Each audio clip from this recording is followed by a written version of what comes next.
Hello everyone and welcome to learn करो। कैसे हैं आप सभी?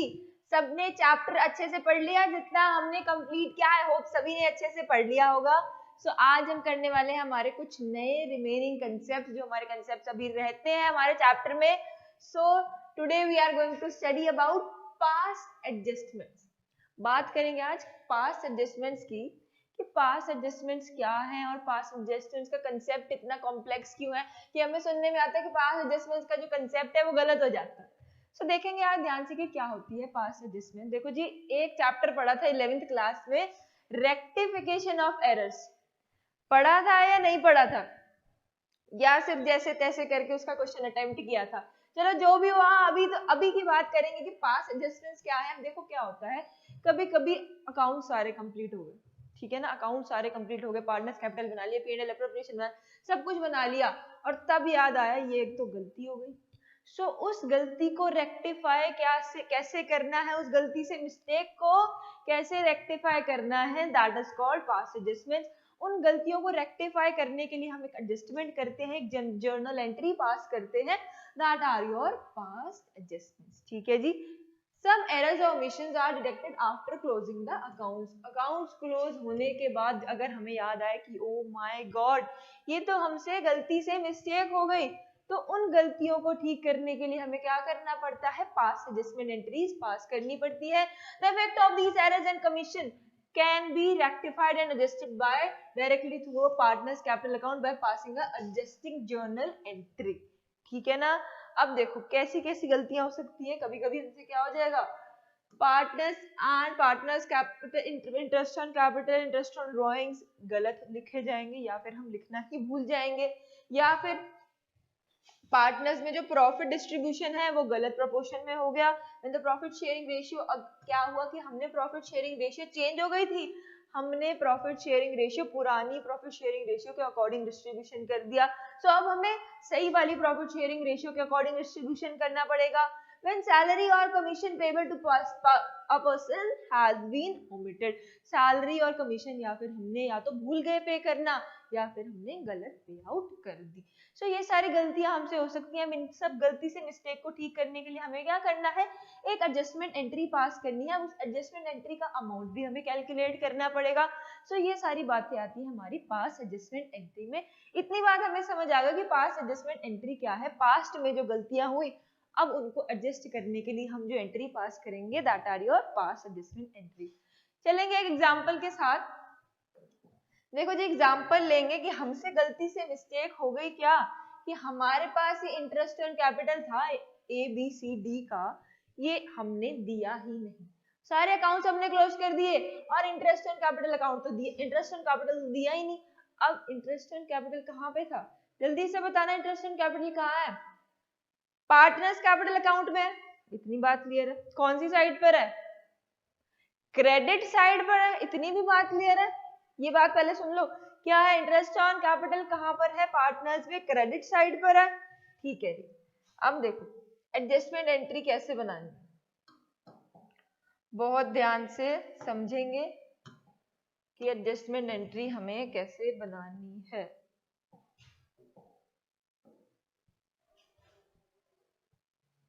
This is your A, B,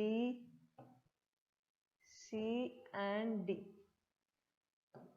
A, B, C, D and for firm। चलो ठीक है ना, इतनी बात हमें क्लियर हो गई। अब देखो इंटरेस्ट ऑन कैपिटल कितना देना था, इंटरेस्ट ऑन कैपिटल। अब जल्दी से मुझे एक बात बताएंगे कि इंटरेस्ट ऑन कैपिटल कौन सी साइड पर है, पार्टनर्स कैपिटल अकाउंट में क्रेडिट साइड पर है, कोई भी डाउट नहीं है इस बात में, क्रेडिट साइड पर है। तो यहाँ पर लिख दो सबसे पहले तो कि इंटरेस्ट ऑन कैपिटल देना कितना, 3000, 2500 एंड 15। एग्जाम्पल लेकर चलेंगे, उसके बाद देखेंगे आगे की बातें। सो दिस इज फॉर्म, ठीक है ना। अब टोटल क्या होगा इसका, टोटल जल्दी से बताओ। दिस इज योर 8000 एंड ये हमारा हो जाता है, ये हमारा निकल कर आ जाएगा 12000। अब ये जो 12000 है, पार्टनर्स के लिए तो इंटरेस्ट ऑन कैपिटल है, पार्टनर्स के लिए तो ये पैसा आना है, बट अगर ध्यान से समझा जाए तो फर्म के लिए क्या है, फर्म के लिए लॉस है क्योंकि फर्म को पार्टनर्स को देना है। इतनी बात क्लियर हो गई। अब फर्म को तो पार्टनर्स को देना है। अब लॉस एक तो बात मुझे बता देना, लॉस क्या होता है, लॉस डेबिट होता है, ठीक है ना। अब जो भी लॉस फर्म को हुआ वो कौन पे करता है, पार्टनर्स ही तो पे करते हैं। पार्टनर्स ने पार्टनरशिप डीड बनाते टाइम, पार्टनरशिप करते टाइम बोल दिया था कि जो भी प्रॉफिट होगा या फिर लॉस होगा हम तैयार हैं शेयर करने के लिए, पार्टनर्स ने कहा था। हम क्या करें, अब क्या हुआ, ये 12,000 का जो फर्म को लॉस हो गया, ये लॉस हमें डिस्ट्रीब्यूट करना है, ठीक है जी। ये लॉस डिस्ट्रीब्यूट करेंगे हम division of,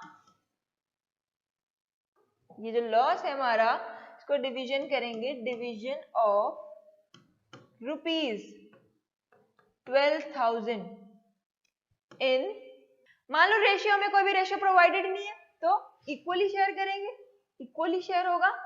division of 12,000 in equally, division of 12,000 जो है इक्वली शेयर हो जाएगा, ठीक है जी। 12,000 को 4 पार्ट्स में डिवाइड करोगे, क्यों डिवाइड कर रहे हैं ये बात क्लियर हो रही है, दिमाग में जा रही है बात कि 12,000 क्या हुआ, फर्म को लॉस हुआ।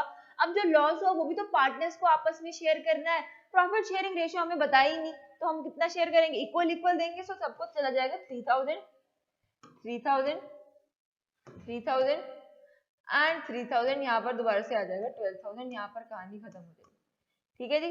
अब मुझे एक बात बताओ, ये हमारा क्या होगा, डेबिट आएगा, लॉस हो रहा, इतनी बात क्लियर है। देखना बहुत इंपॉर्टेंट बात है, डेबिट क्यों हुआ, क्योंकि लॉस हुआ।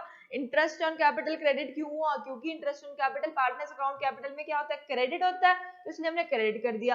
अब जो लॉस हुआ फर्म को वो कहाँ जाएगा, डेबिट साइड में पार्टनर्स कैपिटल अकाउंट में, क्लियर है इतनी बात। अब देखो डिफरेंसेस निकालेंगे लास्ट में, डिफरेंसेस जो भी डिफरेंसेस आएंगे उनके अकॉर्डिंग एंट्री पास होगी, ठीक है जी। डिफरेंसेस फाइंड आउट करेंगे, डिफरेंस हमारा आ गया यहाँ पर 2000, 2000 क्या है, क्रेडिट का, चलो देन यहाँ पर हमारा सारा बैलेंस इक्वल है, देन यहाँ पर हमारा 500 का डिफरेंस आया on the debit side and यहाँ पर हमारा 1500 का डिफरेंस आ जाएगा ऑन द डेबिट साइड। बहुत इजी था। एंट्री क्या बन रही है, C's capital account debit, D's capital account debit to A's capital account. Easy था या नहीं, सबसे इजीएस्ट था, अब तक का सबसे इजीएस्ट टॉपिक लग रहा है अब हमें ये। So this is your entry, हमारी बन जाती है C's capital account debit, C's capital account debit and your D's capital account debit to A's capital account. कोई भी डाउट नहीं है इस बात में, ठीक है। दिस इज योर 500, ये हमारा आ गया 1500 एंड ये हमारा हो जाता है 2000। दोनों साइड के बैलेंसेस इक्वल और इजी सी एडजस्टमेंट, एंट्री पास करनी हमने सीख ली, इतना इजी काम था ये, ठीक है जी। कोई भी डाउट रह जाता है कमेंट सेक्शन में आप मुझे पूछ सकते हैं, सेपरेट डाउट सॉल्विंग वीडियो भी बनाएंगे अगर आपको बहुत सारे डाउट्स रहते हैं तो, ठीक है जी। आज का नेक्स्ट इंपॉर्टेंट टॉपिक जो आज हमें करना है that is your guarantee of profit. Guarantee of profit, guarantee of profit क्या होता है, मान लो मैंने किसी फर्म में एंट्री ली, ठीक है ना, मैंने किसी फर्म में एंट्री ली, मैंने कहा कि आपकी फर्म में चलो मैं इन्वेस्टमेंट भी करने को तैयार हूँ, पर मुझे तो पहले कुछ गारंटी दो कि आप मुझे इतना प्रॉफिट अर्न करके दोगे। अब मैं मान लो सी हूँ, मैं थर्ड पार्टनर हूँ, जो पहले के दो पार्टनर्स थे उन्होंने मुझे कहा कि हम आपको गारंटी देते हैं कि हम आपको 20,000 का प्रॉफिट बनाकर देंगे। अगर 20,000 का प्रॉफिट बनाने की उन्होंने मुझे गारंटी दे दी, चाहे 20,000 का प्रॉफिट हो ना हो, चाहे कितना भी प्रॉफिट हो, चाहे लॉस हो, चाहे कुछ भी हो जाए, उन्हें मुझे प्रॉफिट देना पड़ेगा, ठीक है ना। लॉस में तो चलो अलग बात हो जाती है, पर जो प्रॉफिट चाहे कितना भी हो, कुछ भी प्रॉफिट हुआ, चाहे 10,000 हुआ या फिर कितना, मेरे हिस्से में अगर 10,000 आए तो मुझे नहीं पता, मुझे प्रॉफिट चाहिए, वो अपने बैलेंस में से मुझे प्रॉफिट देंगे। इतनी बात क्लियर हो रही है। अब देखो क्या होती है ऐसा केस, अगर मान लो ऐसा भी हो सकता है कि मुझे गारंटी दी हो बी ने, तो अब बी ने मुझे कहा था कि मैं प्रॉफिट दूंगा तो मुझे बी ही प्रॉफिट देगा, अगर ए ने कहा था तो ए देगा, अगर दोनों ने कहा था तो दोनों अपनी प्रॉफिट शेयरिंग रेशियो में देंगे। कोई भी रेशियो नहीं प्रोवाइड तो कौन सी रेशियो में देंगे, इक्वल रेशियो में देंगे, ठीक है जी। यही हमारे केसेस है।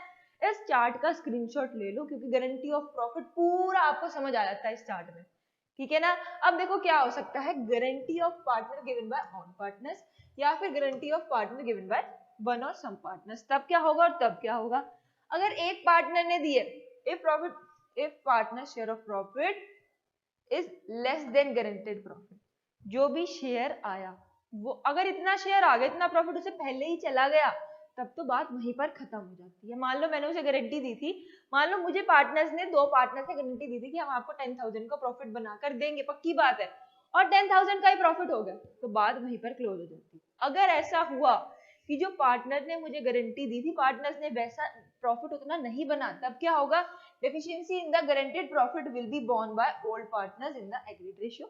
तब जो भी उनकी रेशियो है वो मुझे उसके अकॉर्डिंग प्रॉफिट उतना ही बनाकर देंगे। मान लो 6,000 का प्रॉफिट हो गया मुझे, और उन्होंने प्रॉमिस किया था मुझे 10,000 का, तो जो 4,000 है वो मुझे अपने प्रॉफिट में से निकालकर उन्हें देना पड़ेगा। ठीक है ना।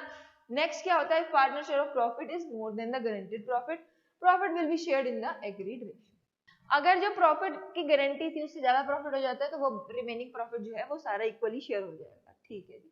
नेक्स्ट हमारे पास आता है इफ पार्टनर शेयर्स, अगर ऐसा हुआ कि if partner shares of profit is less than the guaranteed profit, deficiency वही बोन करेगा जिस पार्टनर ने मुझे गारंटी दी थी। बाकी अगर मुझे गारंटी बी ने दी थी तो मैं बी से कहूंगी कि बी मेरे को प्रॉफिट दो, आपने मुझे प्रॉमिस किया था, और अगर ए ने मुझे गारंटी दी थी तो ए मुझे वो अमाउंट पे आउट करेगा। सो ठीक है जी, एग्जांपल से देखेंगे, ये एग्जांपल हमारा इंपॉर्टेंट रहेगा क्योंकि इस एग्जांपल में हमारी सारी की सारी बातें कवर हो जाती हैं, जितना भी हमारे चारों के चारों पॉइंट्स कवर हो जाएंगे। देखो जी क्या है, A B C are the partners in the firm sharing profit 3:2:1, they earn a profit of 30,000 का प्रॉफिट अर्न हुआ ड्यूरिंग द 31st एंड में अर्न हुआ। Distribute the profit among A B C. अगर सी को क्या guarantee दी, C share of profit is guaranteed to be 6,000, 6,000 के profit की गारंटी दी गई थी सी को।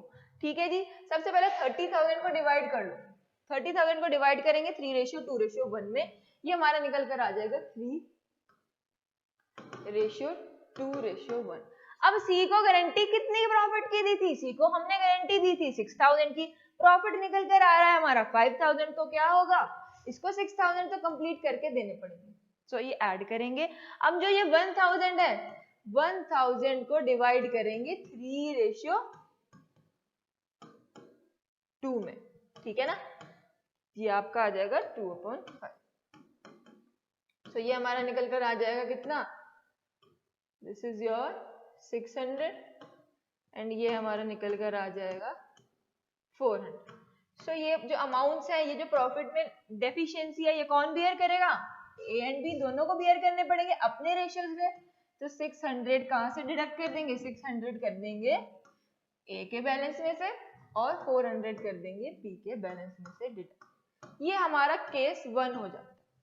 अगर केस 1 ऐसा हुआ कि जो हमारा 1,000 रुपीज है वो कम हो गए, तो ये हमारा 6,000 का पूरा प्रॉफिट मिल गया सी को, सी अपना खुश हो गया और ए और बी ने अपने प्रॉफिट को करा लिया डिडक्ट उसको गारंटी देकर। हम क्या कर सकते हैं, हमने तो सिर्फ कैलकुलेशन करनी है, बाकी दुख तो बहुत हुआ हमें, ए और बी के लिए उनके बेचारों का प्रॉफिट डिक्रीज हो रहा है, तो हम कुछ भी नहीं कर सकते फिलहाल। अब देखो, minimum profit payable to C amounting to 6,000 is guaranteed by A. अगर ए ने गारंटी दी है तो क्या होगा, अगर ए ने कंप्लीट गारंटी दी है तो 5,000 का प्रॉफिट पहले से हो गया, तो 1,000 का प्रॉफिट और तो मिलेगा सी को, बट ए के अमाउंट में से डिडक्ट होगा, बाकी बी अपना जो प्रॉफिट पहले से है वही प्रॉफिट एंजॉय करेगा। तो यहाँ पर हमारे बैलेंसेस निकल कर आ जाएंगे 14,000 एंड जो हमारा बी है 10,000 के 10,000 प्रॉफिट ले जाएगा, और जो हमारे मिस्टर सी है 6,000 का प्रॉफिट अपना लेकर ही घर जाएंगे। ठीक है जी, इतनी बात हमें क्लियर हो गई। नेक्स्ट पार्ट पे आएंगे। चलो नेक्स्ट पार्ट में हमारा क्या हुआ, नेक्स्ट पार्ट में क्या हुआ, guaranteed minimum profit of 6,000 payable to C is guaranteed by B. B को गारंटी दी थी किसने, बी को गारंटी दी, सी को गारंटी दी थी बी ने। सो 1,000 का प्रॉफिट तो सी अपना लेकर ही रहेगा।